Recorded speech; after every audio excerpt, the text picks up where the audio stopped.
चलो स्टूडेंट्स, अब चलते हैं आगे। अब तक हमने पढ़ा था कार्बन क्या होता है, उसका इलेक्ट्रॉनिक कॉन्फ़िगरेशन क्या है, कार्बन का इस्तेमाल नेचर में किस-किस तरह से होता है। वो चीज़ें हमने कंप्लीट कर ली, उसके बाद हमने कार्बनिक कंपाउंड यानी कि कार्बनिक यौगिक ऑर्गेनिक कंपाउंड के बारे में डिस्कशन किया। ऑर्गेनिक कंपाउंड नेचर में कितने हैं और इतनी सारी संख्या ऑर्गेनिक कंपाउंड्स की क्यों है? ऐसा क्या है कार्बन के अंदर? ऐसी कौन सी स्पेसिफिक प्रॉपर्टीज हैं इन कार्बन कि वो इतने सारे compound 20 lakhs and more compounds जो है नेचर में एग्जिस्ट करवा देते हैं। इतने सारे कंपाउंड होने के कोई तो रीजन होगा ना। पीरियोडिक टेबल में इतने सारे एलिमेंट्स है, वो तो इतने कंपाउंड नहीं बना पाते, फिर कार्बन हाइड्रोजन ऐसा क्या कर लेते हैं जो 20 लैक्स एंड मोर कंपाउंड बना लेते हैं। ये भी डिस्कशन हमने कर लिया। कार्बन का इस्तेमाल नेचर में किस तरह के कार्बनिक कंपाउंड्स में किया जाता है, कैसे होते हैं कार्बनिक कंपाउंड, उनकी स्ट्रक्चर क्या होती है, उनके मॉलिक्यूलर फॉर्मूला क्या होते हैं, ये भी हमने डिस्कस कर लिया। अब हम आगे बढ़ रहे हैं, स्ट्रक्चरल फॉर्मूला को और आगे बढ़ा रहे हैं, यानी कि कार्बनिक यौगिकों की स्ट्रक्चर कैसे बनाई जाती है, उनकी संरचनाएं कैसी बनती हैं। आपने बहुत सारे कंपाउंड देखे होंगे जो अलग अलग तरीके से बना दिए जाते हैं। लीनियर स्ट्रक्चर्स भी देखी होगी, स्ट्रक्चर फॉर्मूला भी देखा होगा, डॉटेड स्ट्रक्चर, क्रॉस वाली स्ट्रक्चर, यानी कई सारी स्ट्रक्चर, साइक्लिक, एसाइक्लिक, ब्रांच, सब तरीके की स्ट्रक्चर्स को बनाना सीखेंगे। मैंने पहले ही कहा था मैं बिल्कुल बेसिक से पढ़ाऊंगा, बच्चे की एक एक कमी को दूर कर देंगे अपन, और उसके बाद आगे बढ़ेंगे अपनी सही सब्जेक्ट की एंट्री, यानी कि केमिस्ट्री ऑर्गेनिक के अंदर जो एंट्री होगी उसमें अभी वक्त लगेगा। अभी हम उन कमजोरियों को दूर कर रहे हैं जो 10th में हमारे अंदर रह गई थी या 11th में हमारे अंदर रह गई। आपने देखा होगा कि जब क्लास में हम पढ़ते हैं तो बहुत सारी चीजें हमें समझ में आती हैं, तो बहुत सारी समझ में नहीं आती हैं। हम यही नहीं समझ पाते इसकी वैलेंसी कैसे पूरी की है, इसकी वैलेंसी कैसे पूरी, वो सारी चीजें हम कंप्लीट करेंगे। एनसीईआरटी की बुक के अकॉर्डिंग टॉपिक उठा के आगे बढ़ रहा हूं मैं। एक एक पॉइंट एनसीईआरटी का भी क्लियर करेंगे, साथ में नीट और जेई के लेवल को भी हम कवर करेंगे, ताकि किसी बच्चे को ना तो 11th और 12th के लोकल एग्जाम में दिक्कत आए और ना ही उसको नीट और आईआईटी जेई जैसे एग्जाम को फाइट करने में दिक्कत। आप यकीन मानिए, केमिस्ट्री ऑर्गेनिक में आपको मैं 0.001% भी दिक्कत नहीं आने दूंगा। मैं सब कुछ पढ़ा दूंगा, आप उनको पढ़िए, रिवाइज कीजिए, चीजें क्लियर हो जाएंगी, डोंट वरी। हम चल रहे हैं अगले पॉइंट पे जिसका नाम है संरचना सूत्र, स्ट्रक्चरल फॉर्मूला। हिंदी और इंग्लिश दोनों मीडियम के बच्चे इस क्लास को देख सकते हैं, सारी क्लासेस को देख सकते हैं। मैं हर चीज इंग्लिश और हिंदी दोनों में ही कवर करूंगा।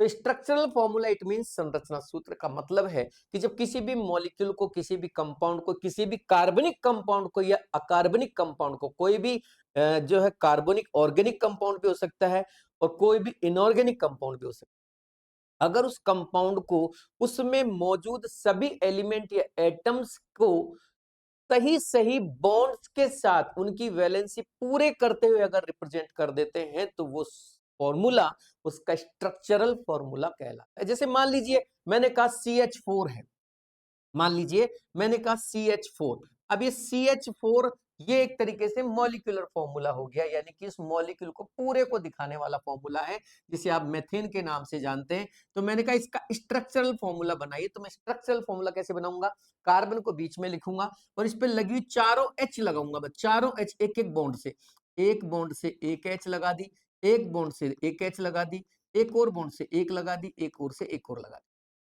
मैंने शेप ऐसी क्यों बनाई, मैंने इसलिए बनाई क्योंकि जनरली कार्बनिक कंपाउंड जो है, जब कार्बन 4 वैलेंसी दिखाता है तो चारों वैलेंसी टेट्राहेड्रल शेप और ज्योमेट्री को रिप्रेजेंट करती है, इसलिए मैंने ऐसे दिखाया। आप अगर चाहें तो रेगुलर वे पर आप इस तरह से भी दिखा सकते हैं, CH4, इससे कोई फर्क नहीं पड़ता, बस ध्यान रखना कि ये इसकी रियल ज्योमेट्री है, आप चाहें तो ऐसे बनाइए। Any doubt?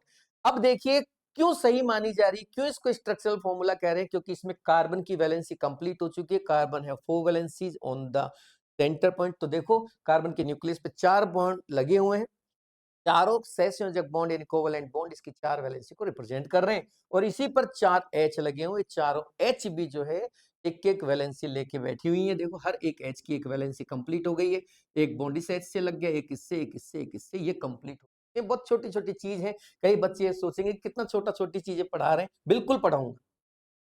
छोटी-छोटी चीज़ पढ़ाऊँगा, अगर आपको लगता है कि ये चीज़ें मुझे आती है, तो आप इनको फटाफट देख के आगे बढ़ें, लेकिन जिनको नहीं आती है, उनका भी देखना पड़ेगा ना, ऐसे बच्चे भी तो हैं ना जिनको नहीं आती ये चीज़ें। पहला मेरी ड्यूटी है उन बच्चों को साथ लेके चलना, बाकी बच्चे तो मेरे साथ चलेंगे, उसमें कोई दिक्कत ही नहीं। चलिए आगे बढ़ते हैं, सेकंड एग्ज़ाम्पल, जैसे मान लीजिए मुझसे कहा जाए C2H6 का स्ट्रक्चर बनाओ, तो मैं कैसे बनाऊँगा?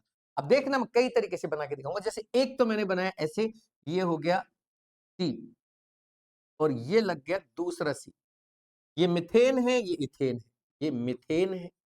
मैं वैसे भी आपको पहले भी बताया था कि मैं अभी नाम-वाम के बारे में नहीं सिखा रहा हूँ। अभी मैं सिर्फ़ आपको स्ट्रक्चर बनाना सिखा रहा हूँ। This is ethane.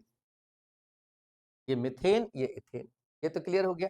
मैं कह रहा हूँ इसकी बात कर रहा हूँ, कैसे बनाएँगे इथेन? दोनों कार्बन्स को आप कैसे लगा दीजिए? इस तरह से लगा दीजिए। ये लग गए दोनों कार्बन। अब इन दोनों कार्बन्स को लगाने के बाद इनकी वैलेंसी पूरी कर दीजिए। क्या कर दीजिए? इनकी वैलेंसी पूरी कर दीजिए। 1, 2, 3 और 1 ये बॉन्ड 4 हो गई वैलेंसी। सब पे 1-1 एच लगा दीजिए। इसी तरह इसकी वैलेंसी भी पूरी कर दीजिए। 1, 2, 3 और ये 1 डंडा 4 हो गई। इसको कहते हैं स्ट्रक्चरल फॉर्मूला। अब आगे देखो। अगर मैं इसको ऐसे बनाऊं, बस क्या है? इथेन। ये कैसा इथेन है भाई? डंडा खींच दिया। यस, इसको इथेन कह सकते हो। तो फिर टेढ़ा ही क्यों खींचा? टेढ़ा ही क्यों खींचा? सीधा खींच देते। हाँ, ऐसे खींच दीजिए। कैसे भी लाइन ड्रॉ करो, ऐसे करो चाहे ऐसे करो चाहे सीधी करो, कैसे भी करो, मुझे कोई दिक्कत नहीं। लेकिन ये इथेन कैसे हो गया कि ऑर्गेनिक कहती है कि अगर आप कार्बन को इस तरह से रिप्रेजेंट कर दें, देखो दोनों तरफ 2 पॉइंट दिख रहे हैं आपको, तो टर्मिनल्स एंड कॉर्नर्स से कार्बन को रिप्रेजेंट किया जा सकता है। This is ethane, this is ethane. Again दोनों ही इथेन है। इनका मतलब होता है कि ये CH3 है। समझ नहीं आया? अरे क्या कहना चाहते हो? मैं कह रहा हूं कि मैं इस इथेन को इस तरह से भी रिप्रेजेंट कर सकता हूं। ऐसे फॉर्मूला को कहते हैं लीनियर फॉर्मूला। ये लीनियर फॉर्मूला है। लीनियर मतलब रेखा, रेखीय फॉर्मूला, रेखीय सूत्र, लीनियर स्ट्रक्चर, लीनियर फॉर्मूला, कुछ भी बोलिए, मैंने हर तरीके की लैंग्वेज में बता दिया। Okay, okay. तो मतलब ये कार्बन है, यस, तो फिर उस पे एच है, ये कैसे पता लगेगा? ये इस बात से पता लगेगा कि कार्बन अगर ये है, अगर देखो मैं दिखाता हूं, अगर ये कार्बन है तो ये भी कार्बन है, इनके बीच एक डंडा लगा हुआ है, यानी एक वैलेंसी पूरी हो गई है। ऑब्वियसली इसकी वैलेंसी 4 तो होगी पूरी, और 4 पूरी करने के लिए जरूर मैंने इस पे 3 एच लगा रखी होंगी, इस पे भी 3 एच लगा रखी होंगी, यानी कि ये चीज अंडरस्टूड रहती है इस स्ट्रक्चर के साथ कि this is CH3 and CH3, ये इथेन है। ये अंडरस्टूड बात है कि ये दिख नहीं रही है यहाँ पे कार्बन और हाइड्रोजन, लेकिन ये मानी जाएंगी कि CH3। ऐसे भी होता है, ऐसे ही होता है बबुआ, ऐसे ही होता है। अब आगे सुनो, अभी काम पूरा नहीं हुआ। अगर इसी स्ट्रक्चर को मैं ऐसे दिखा दूं, ये सी, ये सी, अब हर एक बॉन्ड 2 इलेक्ट्रॉन से बनता है। देखो, ऑर्गेनिक केमिस्ट्री में कार्बन होता है। ऑर्गेनिक केमिस्ट्री में जो कंपाउंड्स होते हैं वो सारे कोवेलेंट कंपाउंड, जनरली उनके अंदर कोवेलेंट कंपाउंड या कोवेलेंसी पाई जाती है। इनऑर्गेनिक कंपाउंड यहां नहीं होते, आयोनिक कंपाउंड ऑर्गेनिक में नहीं। ऑर्गेनिक का मतलब है ऐसे कोवेलेंटिक कंपाउंड जो कार्बन और हाइड्रोजन से मिलकर बने हैं, वो ऑर्गेनिक केमिस्ट्री। तो जितने भी बॉन्ड होंगे यहाँ, या तो कोवेलेंटिक होंगे या ज्यादा से ज्यादा वो कोऑर्डिनेट बॉन्ड हो सकते हैं, यानी कि या तो सहसंयोजक बॉन्ड होंगे या फिर उप सहसंयोजक बॉन्ड होंगे, इसके अलावा और कोई बॉन्ड ऑर्गेनिक। अब बात ये आती है कि मैं एक एक बंद की अगर बात करूं, एक एक बॉन्ड की, तो एवरी बॉन्ड हैव 2 इलेक्ट्रॉन। अगर कोवेलेंट बॉन्ड है यानी सहसंयोजक बंध है तो वो भी 2 इलेक्ट्रॉन से बनता है, और कोऑर्डिनेट बॉन्ड है तो वो भी 2 इलेक्ट्रॉन से बनता है। बस थोड़ा सा डिफरेंस ये है कि कोवेलेंट बॉन्ड जो बनता है वो दोनों एटम्स जिनके बीच में वो बॉन्ड है, उन दोनों के एक एक इलेक्ट्रॉन्स की कोलैबोरेशन से बनता है, साझेदारी से बनता है, शेयरिंग से बनता है। और कोऑर्डिनेट जो बॉन्ड होता है वो किसी एक एलिमेंट के ही 2 इलेक्ट्रॉन से बनता है। कहने का मतलब 2 एटम ए और बी है, ए अपना 1 इलेक्ट्रॉन और बी अपना 1 इलेक्ट्रॉन साझा कर ले, शेयर कर ले, तो जो बॉन्ड बनता है इसे तो कहते हैं कोवेलेंट बॉन्ड, सहसंयोजक बंध। अगर मान लीजिए ए और बी, यहां भी साझेदारी होगी, यहां भी शेयरिंग होगी, लेकिन यहाँ इक्वल शेयरिंग नहीं होती, इसमें इक्वल शेयरिंग होती है कोवेलेंट में। ये सारी चीजें आपको इनऑर्गेनिक में पढ़ने को मिलेगी। इनऑर्गेनिक में एक चैप्टर होता है जिसका नाम है केमिकल बॉन्डिंग, उसमें आती है, घबराए नहीं, मैं आपको बस शॉर्ट में थोड़ा सपोर्ट कर रहा हूं, कुछ चीजें जो जरूरत पड़ेगी अपने को यहाँ। अब कोवेलेंट के बाद एक होता है कोऑर्डिनेट बॉन्ड, कोऑर्डिनेट बॉन्ड, इसको कहते हैं उप सह संयोजक बंध। ये तब बनता है जब किसी एक के पास 2 इलेक्ट्रॉन ज्यादा हो, वो चाहता हो कि यार कोई मेरे 2 इलेक्ट्रॉन ले ले तो मेरे बॉन्ड भी बन जाएगा, मेरी स्टेबिलिटी आ जाएगी, और ये बिना बात मेरा जो इलेक्ट्रॉन का पेयर पड़ा है वो काम में आ जाएगा जी किसी के। और एक एटम ऐसा होना चाहिए जिसके पास 2 इलेक्ट्रॉन की कमी है, बस 2 इलेक्ट्रॉन कोई दे दे मुझे, मेरा ऑक्टेट कंप्लीट हो जाएगा। आप ये तो जानते हैं ना ऑक्टेट यानी अष्टक कैसे पूरा होता है। जब एक्सटर्नल शेल में 8 इलेक्ट्रॉन हो जाते हैं तो ऑक्टेट कंप्लीट हो जाता है, तब वो एलिमेंट या एटम स्टेबल इस कंडीशन में आ जाता है। तो जब एक के पास 2 इलेक्ट्रॉन देने के लिए हो, दूसरे के पास 2 इलेक्ट्रॉन लेने की जगह हो, तो इस तरीके का बॉन्ड बनता है। इसे हम इस तरीके से एरो के साइन से रिप्रेजेंट करते हैं। ये जो बॉन्ड है ये क्यों बना? क्योंकि ए ने 2 इलेक्ट्रॉन दिए हैं बी को, तो ए डोनर माना जाता है यानी कि दाता कहलाता है, और बी एक्सेप्टर कहलाता है यानी कि ग्राही कहलाता है। देने वाले से लेने वाले की तरफ एरो का साइन लगाते हैं तो बनता है कोऑर्डिनेट बॉन्ड। चलो बहुत हो गया, इधर आइए। ए से बी की तरफ एरो का साइन लग गया। ये बॉन्ड भी 2 इलेक्ट्रॉन से बना है, लेकिन इसमें जो 2 इलेक्ट्रॉन है वो केवल ए के हैं। ये भी 2 इलेक्ट्रॉन से बना है, लेकिन इसमें जो 2 इलेक्ट्रॉन है वो एक ए का है, एक बी। That's clear. समझ में? बच्चा सोच रहा है हाँ साहब सब क्लियर हो गया, कुछ भी नहीं बचा दिमाग में। चलिए, ये हो गई बात। अब मैं वापस इधर आता हूं।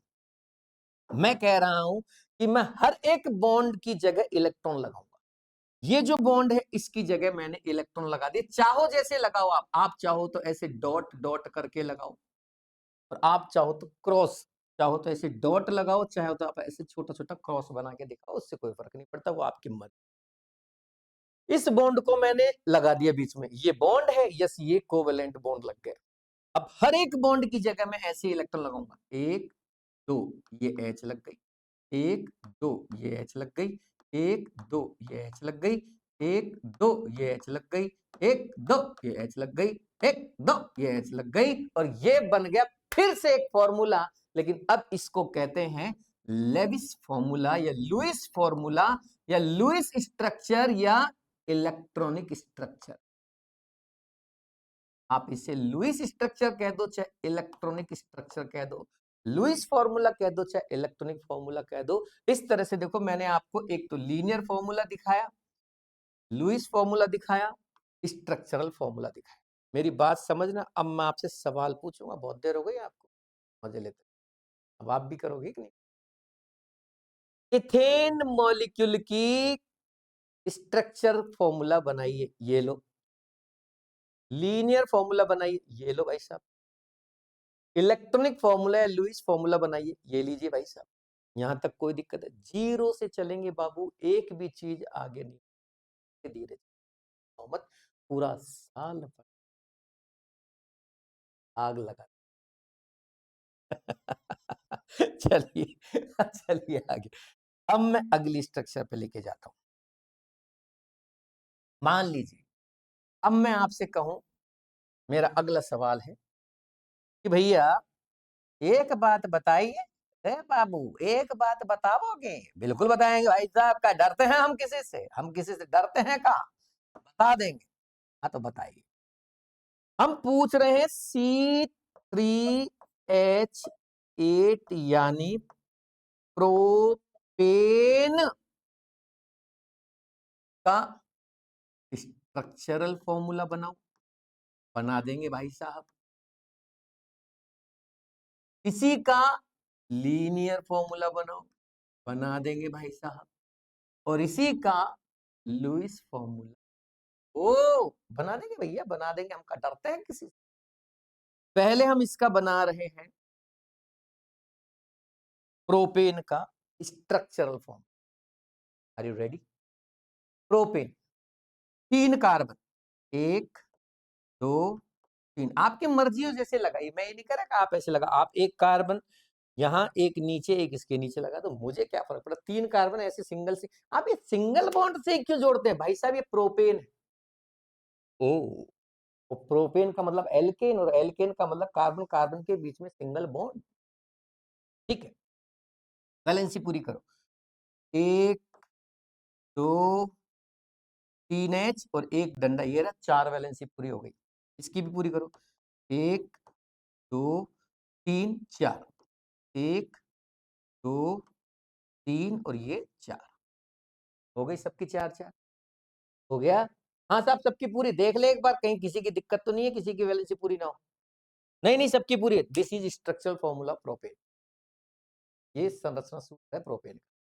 अब लीनियर फॉर्मूला बनाना, लीनियर फॉर्मूला ये कैसे बनाएंगे? वैसे ही जैसे बताया था, कितने कार्बन है? 3, तो 3 पॉइंट बन जाने चाहिए टर्मिनल और कॉर्नर्स को मिला के। आई थे? Yes, this is propane. ये जोरदार चीज है, इसमें तो कोई मेहनत ही नहीं है। हाँ, तो ये तो बता रहा हूँ, कोई मेहनत नहीं है। आपको लग रहा है ऐसा, और नहीं, बहुत इजी है, बहुत इजी है, मजा आएगा। एक ये कार्बन, एक ये कार्बन, एक ये कार्बन, हो गई ना CH3। है जी, है जी, है जी। ये प्रोपेन बन गई। अच्छा, ये कैसे पता लगेगा ये प्रोपेन ही है? इसको प्रोपीन मान लिया, तो प्रोपीन अगर होती तो इसमें एक डबल बॉन्ड लगाना पड़ता। ओके, मतलब एक जगह ऐसे डबल डंडा करना पड़ता। ओके। अच्छा, एक बात बताइए सर, ऐसे ही क्यों बनाया आपने? इसको ऐसे भी तो बना सकते, ऐसे बना दे भाई, ऐसे बना दे, ये क्या फर्क पड़ रहा है? और इसको ऐसे ऐसे ऐसे ऐसे बना दो, तो ऐसे बनाएगा तो फिर ये देख ले कॉर्नर्स और कार्बन्स बढ़ चुके हैं। प्रोपेन बोला है मैंने। ये 1, 2, 3, 4, 5 कार्बन का हो गया ये। ऐसे कैसे बना देगा? 5 कार्बन मान लूंगा मैं इसको, ऑर्गेनिक है ये बेटा, ऑर्गेनिक। जो भी करेगा उसको कार्बन मान लिया जाएगा। ओके, तो मुझे ऐसे बनाना है, चाहे मैं कैसी भी शेप बनाऊं, लेकिन उसमें 3 वो हो जाने चाहिए। अच्छा सर, एक बात बताओ, सीधी नहीं बना सकते क्या इसको? बिल्कुल सीधी। सीधी कैसे? ऐसे नहीं बना सकते क्या? ऐसे ऐसे, ऐसे नहीं बना सकते। ऐसे बनाएगा तो फिर ये कैसे पता लगेगा 3 कार्बन? मुझे लगेगा कि एक इधर कार्बन है और एक इधर कार्बन, बता 3 का मुझे कैसे पता लगेगा? हाँ, अगर तू चाहता है, एक तरीका, बीच में ऐसे एक डॉट बना दे। अब ये प्रोपेन, अब भी नहीं आ रही समझ में? ऐसे डंडा सीधा खींच के एक डॉट लगा दे, अब ये मान लूंगा मैं कि ये प्रोपेन। अब बोल, कोई दिक्कत है? ये भी सही लगा मुझे, तो बता रहा मैं। देख, 1, 2, 3 कार्बन, 1, 2, 3 कार्बन, 1, 2, 3 कार्बन, मैं तीनों को प्रोपेन मान लेता हूं। डन। अब आ जाइए लुईस फॉर्मूला पर। हर एक बॉन्ड की जगह क्या लगाना है? 2 electron. E H H H T H H T H H H लगा दे। ये ले, ले ले, ले ले, ले ले, ये ले, ये ले, ये ले, ये ले, हाँ, हाँ। बहुत आसान है, कुछ भी दिक्कत नहीं है, मैं कहता रहा हूँ, कोई दिक्कत नहीं है, करो तो सही, कोशिश कर। देख क्या होता है, कई बार बच्चा बिना कोशिश किए ही हार मान, तो बच्चा क्या बड़े बड़े लोगों में आता है। जब तक युद्ध नहीं लड़ लो तब तक हार मान कैसे लेते हो यार? क्यों मानेंगे? लड़ेंगे ना पहले, लड़ तो लो एक बार, लड़के हारेंगे, हार लेंगे कोई दिक्कत नहीं, लेकिन लड़के हारेंगे। मान लो लड़ने से जीत गए तो करो, जीतेंगे ना, कहाँ दिक्कत आ रही? पॉजिटिव रहोगे इतना अच्छा रहेगा ना। चलिए आगे बढ़ते हैं अपने बच्चों को लेके अगले पेज पर। फिर से वही सवाल आ रहा के पास। अब की बार हम थोड़ा अलग कलर लेते हैं। यहां तो मैं लिखूंगा मॉलिक्यूल, मॉलिक्यूल। यहां मैं लिखूंगा देयर स्ट्रक्चरल फॉर्मूला।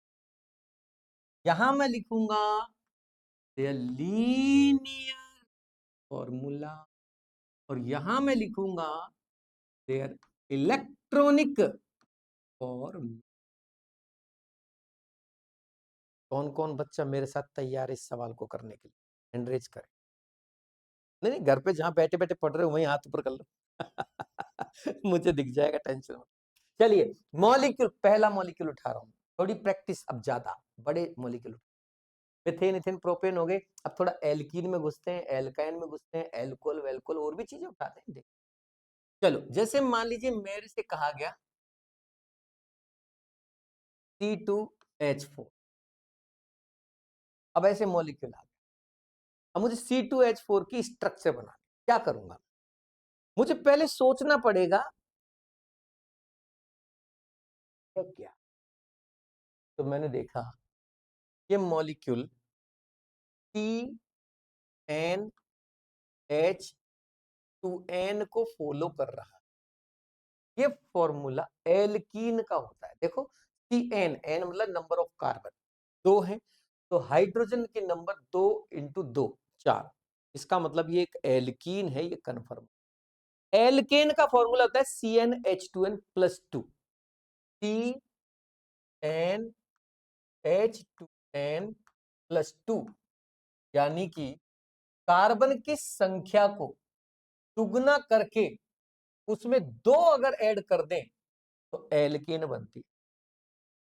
कार्बन की संख्या को दुगना करके 2 जोड़ देते हैं तो एल्केन बनती है। कार्बन की नंबर्स को जस्ट डबल कर दें हाइड्रोजन में तो एल्कीन बनती है। और कार्बन की संख्या या नंबर्स को डबल करके 2 उसमें से माइनस कर दें, इतनी हाइड्रोजन अगर लगा दें तो एल्काइन बनती है। ये चीजें आपको आनी चाहिए। यानी कि अगर एल्काइन है तो वो CnH2n माइनस 2 होगा। ये एल्काइन का फॉर्मूला है, समझ गए? ये एल्केन, ये एल्काइन, और यहां मैंने एल्कीन का लिख दिया। तो ये छोटी चीज तो आपको आनी चाहिए। क्यों आनी चाहिए? क्योंकि ये तो आपने 10th में भी पढ़ी है, तो मेरे को नहीं लगता कि किसी बच्चे को ये चीज याद नहीं। आप समझ रहे हैं मेरी बात? जिसको ये चीज याद नहीं है वो बच्चा याद कर लो, इसमें कहां दिक्कत आ रही है? अभी तो शुरू ही तो किया है, याद कर लो, याद हो जाएगी। कौन सी, अरे इतनी बड़ी बड़ी चीजें याद करते हैं हम, इसको भी याद कर लेंगे, कौन सी दिक्कत आ रही। चलिए, C2H4, तो ये क्लियर हो गया कि दिस इज एन एल्कीन। और तो ये भी क्लियर हो गया कि जब अगर ये एल्कीन है इसमें कार्बन कार्बन के बीच में एक जगह डबल बॉन्ड लगाना ही पड़ेगा। अब चूंकि ये 2 ही कार्बन है तो 2 कार्बन में बॉन्ड लगाने में कौन सी आफत आ रही है? लगा दो बीच में डबल बॉन्ड। और वैलेंसी पूरी करने के लिए दोनों तरफ एक एक एच, दो दो एच लगा दीजिए, ये वैलेंसी कंप्लीट हो गई। अब लीनियर स्ट्रक्चर, ये लीनियर स्ट्रक्चर लो।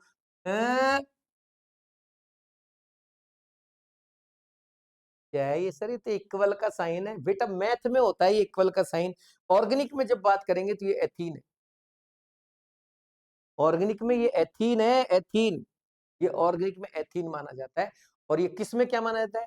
है? है? मैथमेटिक्स में ये क्या माना जाता है? बताओ, क्या माना जाता है? इक्वल का साइन माना जाता है।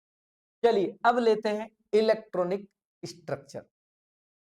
ए सी, ए सी, 1 2 3 4, 4 क्रॉस लगा दी। क्यों लगाए गुरुजी, ऐसा क्यों किया आपने? बेटा 4 इसलिए लगाए क्योंकि 2 बॉन्ड थे, एक बॉन्ड में 2 इलेक्ट्रॉन होते हैं, तो 2 बॉन्ड में 4 हो गए, तो 2 बॉन्ड के इलेक्ट्रॉन दिखा दिए मैंने। क्योंकि इलेक्ट्रॉनिक फॉर्मूला का मतलब है, लुईस फॉर्मूला का मतलब है, उसके अंदर सारे के सारे बॉन्ड इलेक्ट्रॉन्स की तरह दिखने चाहिए। बॉन्ड नजर आना चाहिए, इलेक्ट्रॉन के पेयर नजर आना, सारे इलेक्ट्रॉन के पेयर, चाहे वो बॉन्डिंग में पार्टिसिपेट कर रहे हैं वो भी दिखने चाहिए, और जो बॉन्डिंग में पार्टिसिपेट नहीं कर रहे हैं वो भी दिखने चाहिए।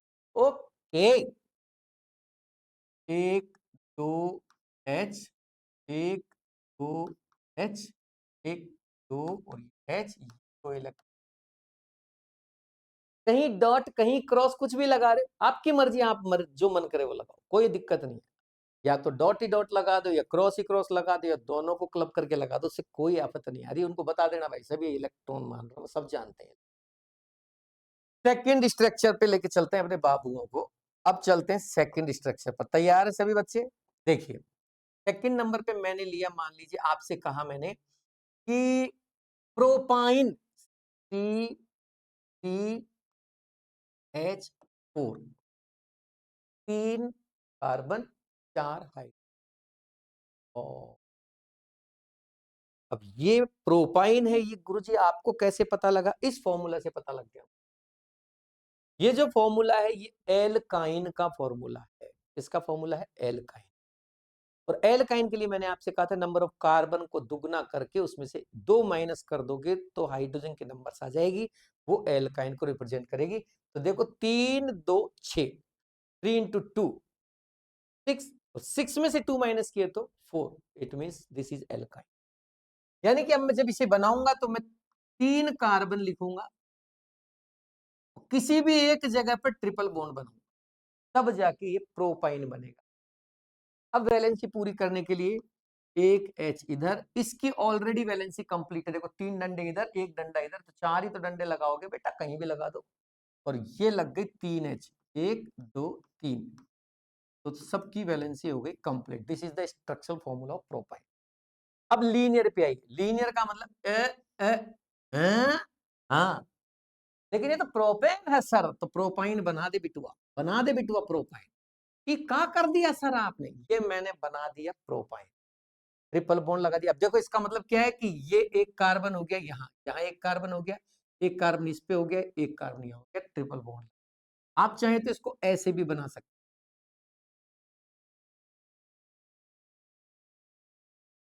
सीधी लाइन। हाँ, कौन सा कलर आ रहा है बे? ये सीधी लाइन, देखो देखो देखो, ये ये सीधी लाइन, सीधी लाइन ले लो। लेकिन ये तो 2 ही कार्बन, रुको रुको रुको, एल है, ये क्या है? प्रोपाइन। ये क्या किया आपने? आपने तो इसे डंडा खींचा और एक जगह ऐसे ट्रिपल बॉन्ड लगा दिया, आधा बॉन्ड लगा दिया, हाफ बॉन्ड पूरा लगा दिया। ये प्रोपाइन है। मतलब ये कि अब मैं इसको कार्बन मानूंगा, यहां भी एक कार्बन मानना पड़ेगा मुझे और यहां एक कार्बन मानना पड़ेगा, ये प्रोपाइन। आप ऐसे लिखो, ऐसे लिखो, डोंट वरी। और मैं ऐसे लिख दूं तो ऐसे, हाँ हाँ वही तो बात है, ऐसे लिख दे, एक ही बात है, इधर लगा दे ट्रिपल, चाहे उधर लगा दे। Okay sir, okay. अब चलते हैं इलेक्ट्रॉनिक फॉर्मूला। सी सी सी, 1 2 1 2 1 2, ये ट्रिपल बॉन्ड हो गया दोनों कार्बन के बीच में।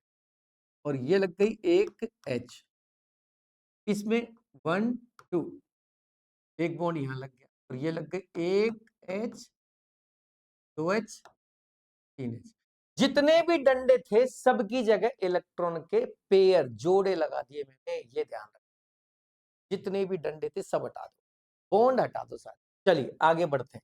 चलो मेरे से कहा जाए तो सर ऐसा करो आप, C6H6 का बना के दे। ओ माय गॉड, एक साथ इतना बड़ा जंप ले लिए, बेवकूफ समझे हो। सीधा आपको मालूम है कौन है? बेंजीन। जो बच्चा 10th पढ़ के आया उसको इसका तो पता होगा कि ये बेंजीन, हो ही नहीं सकता उसको ये पता ना हो कि ये बेंजीन है। और अगर ये पता नहीं है तो मतलब उसने 10th कर ली उसके बावजूद भी, तो भाई साहब ये तो बहुत बड़ी बात हो गई। बाल तो सही लग रहे हैं ना मेरे? चलो ठीक, अरे मेरी आदत है मैं मजाक करते हुए पढ़ा। चलो देखो C6H6 बेंजीन है ये, ठीक है। अगर ये बेंजीन है तो भाई साहब अगर ये बेंजीन है तो इसको तो मैं जानता हूं कैसे, हमारे सिखा कैसे। इसमें तो ऐसे डब्बी बनाते हैं ऐसे, और इस डब्बी में इस तरह से 6 कार्बन का एक हेक्सागोन बनाते हैं सिमेट्रिक, और उसमें ऑल्टरनेटिव बॉन्ड लगा देते हैं, double bond single bond, double single, double single, double. ये बेंजीन। सही पकड़े हैं बाय गॉड। अब इसकी स्ट्रक्चर बनाता हूं, देखो। C H, C H, C H, C H, C H, C H. This is not benzene, बने single double, single double, single double. अब ये बेंजीन है, अब ये बेंजीन है मेरे बाबा। ऑल्टरनेटिव बॉन्ड्स आ जाने चाहिए, सिंगल डबल सिंगल, एकांतर क्रम में आपको सिंगल और डबल बॉन्ड लगाने हैं, तब जाके वो बेंजीन बनेगा, तब जाके बेंजीन। ओके, अब देखो C6H6 बन चुका है और ये इसका लीनियर फॉर्मूला बन चुका है। लेकिन सर अपन इसमें H तो दिखाते नहीं, H दिखाने की जरूरत नहीं होती, H अंडरस्टूड है, H है माना। ओके ओके, अच्छा एक बात बताइए सर, अब इसका इतने बड़े का इलेक्ट्रॉनिक फॉर्मूला कैसे बनाओ? जैसे औरों के बने वैसे इसके बनाऊंगा, इसमें कहां दिक्कत आ रही? चल, सी सी सी सी सी सी, देख रहे हो Vinod? Yes sir. H H H H H H, देख रहे हो विनोद? Yes sir. एक बॉन्ड, एक बॉन्ड, एक बॉन्ड, एक बॉन्ड, एक बॉन्ड, एक बॉन्ड, एक बॉन्ड, एक बॉन्ड, एक बॉन्ड, एक बॉन्ड। अल्लाह पाई बॉन्ड और लगाना है, पाई बॉन्ड और कहीं भी, हाँ कहीं भी लगाओ लेकिन ऑल्टरनेट। एक पाई बॉन्ड, फिर सिंगल छोड़ दिया, फिर एक और पाई बॉन्ड, फिर सिंगल छोड़ दिया, फिर एक और पाई। ओ माय गॉड, हद कर दिया आपने, हद कर दिया आपने, पल दो पल का ये सफर, दो पल, हाँ,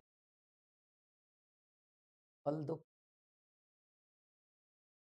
थोड़ा भी दिखा और सवाल हमारा अटका। समझ रहे हैं हम मैं क्या कर रहा हूं? चलो, ये हो गया बेंजीन का स्ट्रक्चर। तो कुल मिला के आप स्ट्रक्चरल फॉर्मूला बनाना सीख रहे हैं काफी हद तक। वेरी नाइस, बहुत ही शानदार। फिर से आगे बढ़ते हैं, यहां मैं लिखूंगा फिर से मॉलिक्यूल्स, यहां मैं लिखूंगा स्ट्रक्चरल फॉर्मूला, यहां मैं लिखूंगा लीनियर फॉर्मूला, और यहां मैं लिखूंगा फ्लूइड स्ट्रक्चर।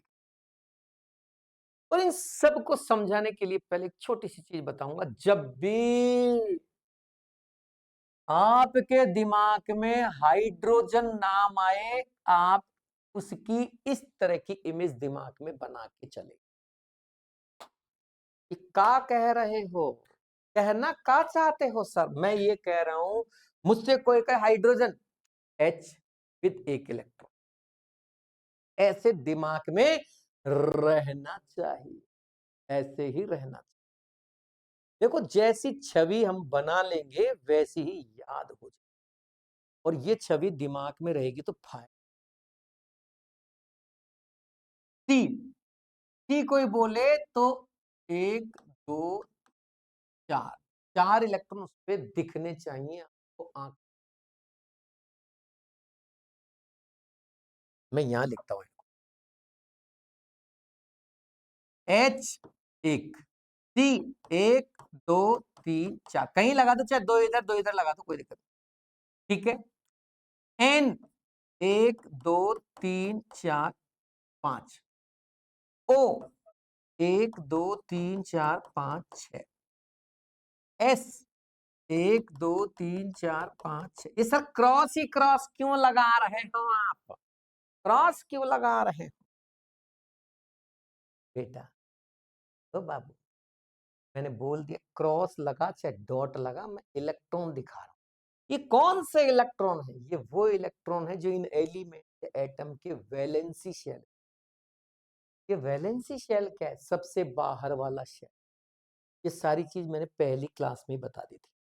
ओके, तो मतलब ये जो इलेक्ट्रॉन आप दिखा रहे हैं सब इन एटम्स के वैलेंसी शेल में है। Yes, Cl 1 2 3 4 5 6 7। अब देखो, अब आपने डॉट लगा दिया क्रॉस की जगह। अरे क्रॉस लगा चाहे डॉट लगा, मैं दोनों तरह से लगा के इसलिए दिखा रहा हूं ताकि तुम्हारा कंफ्यूजन खत्म हो जाए। कुछ भी लगा। ओके, अच्छा, सबके समझ में आ रहा है। Very good very good very good. बच्चे बड़े राजी हैं, खुश हैं। शानदार शानदार शानदार। जहां भी दिक्कत हो मैसेज करते रहना। वैसे मैं मैसेज बहुत कम देखता हूँ, पढ़ाने में इतना मस्त हो जाता हूँ ध्यान नहीं रहता। ठीक है, मैं देख लिए फिर भी। ठीक है, वेरी गुड। कोई दिक्कत नहीं है, कोई दिक्कत नहीं। हिंदी मीडियम वाले, इंग्लिश मीडियम वाले, किसी कोई दिक्कत? Nothing. No sir, no sir. Okay बेटा, ओके ओके ओके ओके। चलो चलो चलो चलो चलो।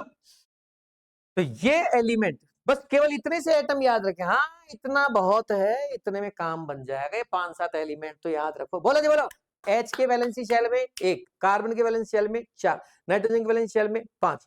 तो नाइट्रोजन के नीचे उसके ग्रुप में जो आते हैं उनमें भी 5 ही होंगे, इसलिए बहुत सारे एलिमेंट याद हो गए आपको। ये मान लो, जैसे H पीरियोडिक टेबल में जिस ग्रुप में है उसके नीचे जितने भी एलिमेंट है उनके वैलेंसी शेल में भी एक।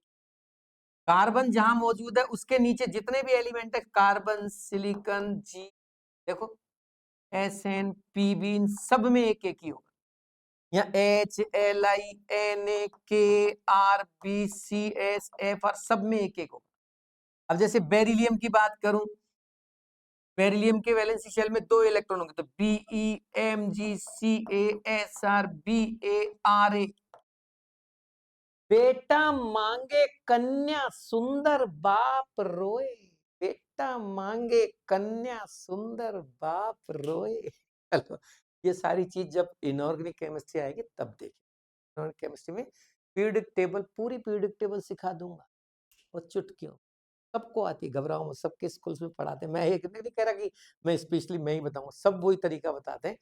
थोड़ा इधर उधर कर लेते हैं, बाकी सब जानते हैं। तो पीरियोडिक टेबल रटने से कोई काम नहीं चलेगा। पीरियोडिक टेबल रटना अच्छी चीज है, याद हो जाए तो अच्छा है, बाकी कोई काम नहीं बनेगा। ऐसा नहीं कि उनसे सारे काम हो जाएंगे, बहुत सारी चीजें और भी है जो हमें याद करनी है। This is the first step. हाँ, ये है कि पीरियोडिक टेबल याद करना हमारे प्रथम पद है, पहला कदम है, पहला स्टेप है, ताकि हम आगे आराम से बढ़ सके। पहला स्टेप अगर अच्छे से रख लिया तो दूसरे स्टेप को भी रखने में दिक्कत नहीं, इसलिए पीरियोडिक टेबल याद हो जानी चाहिए। तो जब याद होगी तब देखेंगे। हाल फिलहाल बढ़ते हैं आगे।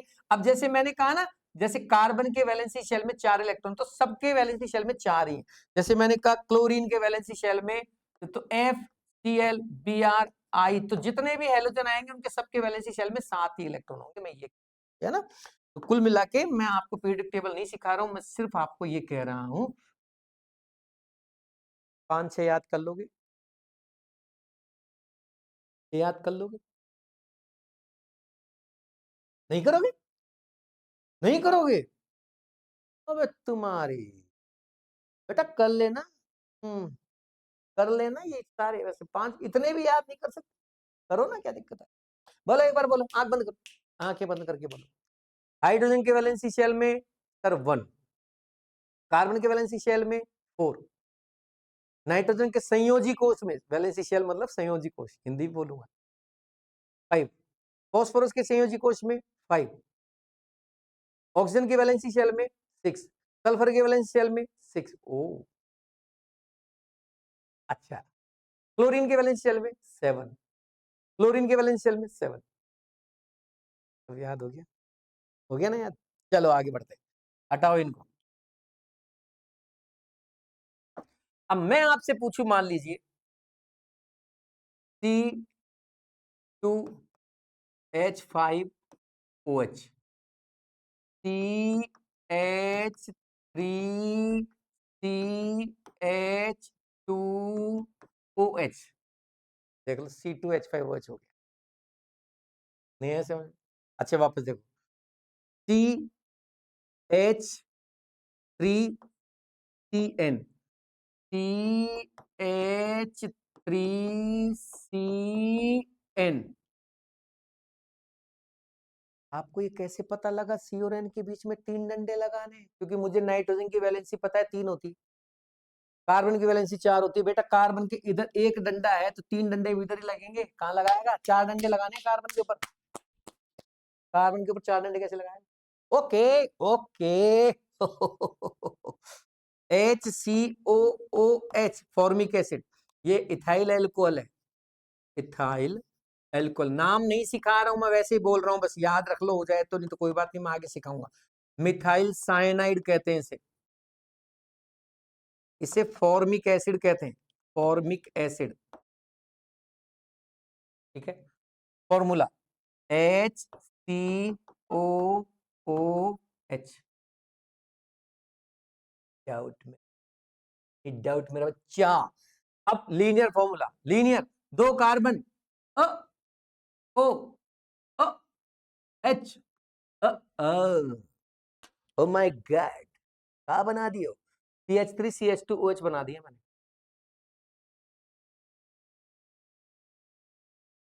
ये CH3 है, ये CH2, ये CH2 है। हाँ बेटा, कार्बन है ना, इस पे वैलेंसी 4, वैलेंसी पूरी करने के लिए 2 H नहीं लगाएगा, और ये H। यस, समझ गया सब। इधर आओ, अ अ अ अ ये कहा बे, CH3CN। अरे अब आ गया समझ में। एक कार्बन तो आपने इसको माना, हाँ, एक आपने इसको माना, हाँ, इस पे ट्रिपल बॉन्ड से एन जोड़ दिया, हाँ हाँ, और आप चाहे तो इसको ऐसे बना सकते, ये लो, ले, तब भी यही माना जाएगा। एक कार्बन, ये 2 कार्बन और ये ट्रिपल बॉन्ड है, तो एक कार्बन ये हो गया, एक कार्बन इनका ज्वाइंट यहां जहां जुड़ रहे थे दोनों, और इधर एन लगा हुआ है। आप चाहे तो ऐसे बना लो, कैसे बना लो बे, तुम्हारी इच्छा हो जैसे बना लो। फीलिंग समझो, भावनाओं को समझो बिटुआ, समझे विनोद? आ जाओ। H C O O, O my God. Corner दिख रहा है एक, वही कार्बन है, ये कार्बन है, इस पे इधर H, इधर O, इधर OH लगा, दिस इज फॉर्मिक एसिड। अब लीनियर स्ट्रक्चर पे, सॉरी लुईस पे आ जाओ। देखो, C COH, एक H, 2 H, 3 H, single bond, एक, सारे डंडो नहीं लगाना है, एक H, एक और H, ये सिंगल बॉन्ड, ये सिंगल। जहां दिक्कत है बोलो, किसी भी बालक को कोई दिक्कत है तो बोलो बिटुआ। No no no no, okay okay okay, ज्यादा टाइम नहीं है बेटा, इधर आ जाओ। सी 1H, 2H, 3H, ये सिंगल, ये सी, एक डंडा, 2 डंडा, 3 डंडा, और ये एन। ये जहां एक बॉन्ड है वहां 2 इलेक्ट्रॉन दिखाए, जहां 3 बॉन्ड है वहां मैंने 6 इलेक्ट्रॉन दिखाए। इधर आ जाइए, इधर आ जाइए।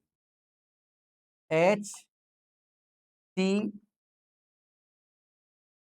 O O H, HCOOH, HCOOH, HC double bond O, single bond O, formic acid. अब अगली क्लास हम, अगर किसी को स्ट्रक्चरल फॉर्मूला में दिक्कत हो तो बता देना। अब तो अगली क्लास में स्ट्रक्चरल फॉर्मूला एक बार वो बता देंगे, मुझे नहीं लगता अब जरूरत पड़ेगी, फिर भी जरूरत हो तो बता देना, नहीं तो अगली क्लास में हम एक नया टॉपिक उठा रहे हैं और वो है सिग्मा बॉन्ड, पाई बॉन्ड। क्या होते हैं? मैं आपको बता दूं 2016 से भी अगर गिने नीट के पेपर को, क्योंकि नीट की शुरुआत 2016 में की थी एनटीए ने, नेशनल टेस्टिंग एजेंसी ने, 2016 से 2026 तक भी सिग्मा और पाई बॉन्ड पूछने वाले सवाल कम से कम। Number of sigma and pi bond in following molecule, नीचे दिए गए अणु में पाई बंध, ऐसे प्रश्न पूछा जाता। ठीक है, ओके मेरे बच्चों, अगली क्लास में फिर मिलेंगे, तब तक के लिए नमस्कार। जितना मैंने कराया उसको तैयार करें। जय हिंद बच्चों।